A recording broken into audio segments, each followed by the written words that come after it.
Assalamualaikum warahmatullahi wabarakatuh. Perkenalkan nama saya Ferry Dwi Febriansyah dengan NPM 203516516442 Universitas Nasional Fakultas Ilmu Sosial dan Ilmu Politik. Penggunaan media sosial beserta implikasinya dari perspektif psikologi sosial terapan. Pengantar. Dewasa ini hampir bisa dikatakan bahwa setiap orang memiliki telepon pintar, juga mempunyai akun media sosial seperti Facebook, Twitter, Pet, Instagram, dan sebagainya. Kondisi ini sebuah kelaziman yang mengubah bagaimana cara berkomunikasi era seperti sekarang. Evolusi yang terjadi di bidang teknologi maupun inovasi internet menyebabkan tidak hanya memunculkan media baru saja, berbagai macam aspek kehidupan manusia seperti komunikasi maupun interaksi juga mengalami perubahan yang sebelumnya tidak pernah diduga. Pembahasan dewasa ini. Aktivitas daring yang dilakukan oleh khalayak di sebuah penjuru dunia terbilang masif dan intensif. Ada banyak motif dan tujuan mendasari khalayak dalam mengakses layanan daring, khususnya media sosial. Berikut ini, penulis akan memaparkan analisis isu-isu terkini penggunaan media sosial yang relatif menyita perhatian para akademisi dan peneliti, yaitu swafoto, selfie, cyberwar, belanja daring, personalisasi dari pengguna, dan budaya share. Suatu atau selfie. Salah satu fenomena dalam kemajuan teknologi internet gawai yang menjadi kata baru yang dicantumkan dalam Kamus Oxford English Dictionary pada tahun 2013. Dan secara sederhana berarti foto diri yang disebarluaskan melalui media sosial.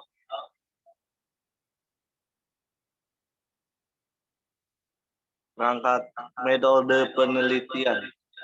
Metode penelitian self-disclosure pada penggunaan media sosial menggunakan pendekatan kuantitatif dengan metode deskriptif.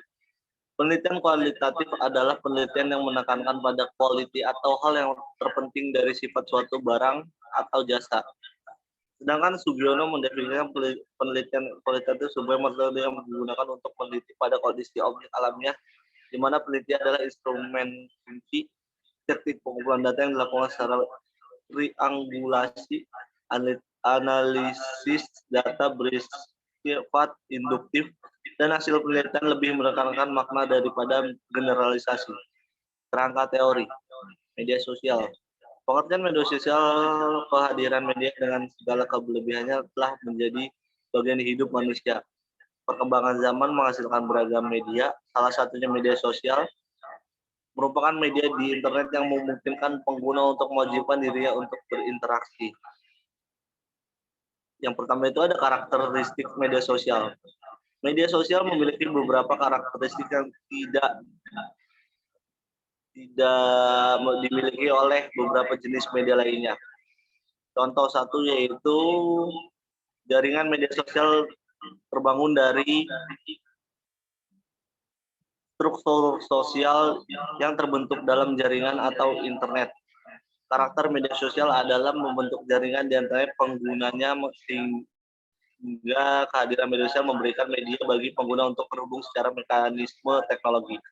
Dua, informasi menjadi hal yang penting dari media sosial karena dalam media sosial terdapat aktivitas memproduksi konten hingga interaksi yang mendasarkan informasi. Tiga, arsip bagi pengguna media sosial. Arsip merupakan sebuah karakter yang menjelaskan bahwa informasi telah tersimpan dan bisa diakses kapanpun dan melalui perangkat apapun.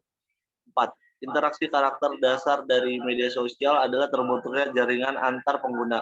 Fungsinya tidak sekedar memperluas hubungan pertemanan maupun memperbanyak pengikut di internet. Bentuk sederhana yang terjadi di media sosial dapat berupa memberi komentar lain dan sebagaimananya. 5. Simulasi sosial. Media sosial memiliki karakter sebagai media berlangsungnya masyarakat di dunia virtual atau maya. Ibarat sebuah negara, media sosial juga memiliki aturan dan etika bagi para penggunanya. Interaksi yang terjadi di media sosial mampu menggambarkan realitas yang terjadi, akan tetapi interaksi yang terjadi adalah simulasi yang terkadang berbeda sama sekali. 6.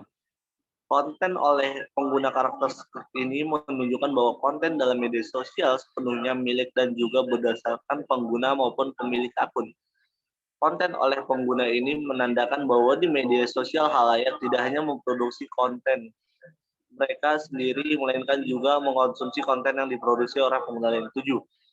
Penyebaran adalah karakter lain dari media sosial, tidak hanya menghasilkan dan mengkonsumsi konten, tetapi juga aktif menyebarkan sekaligus mengembangkan konten oleh penggunanya. Terakhir itu ada penutup. Hegemoni media sosial dapat dilihat melalui kacamata psikologi sosial rapan,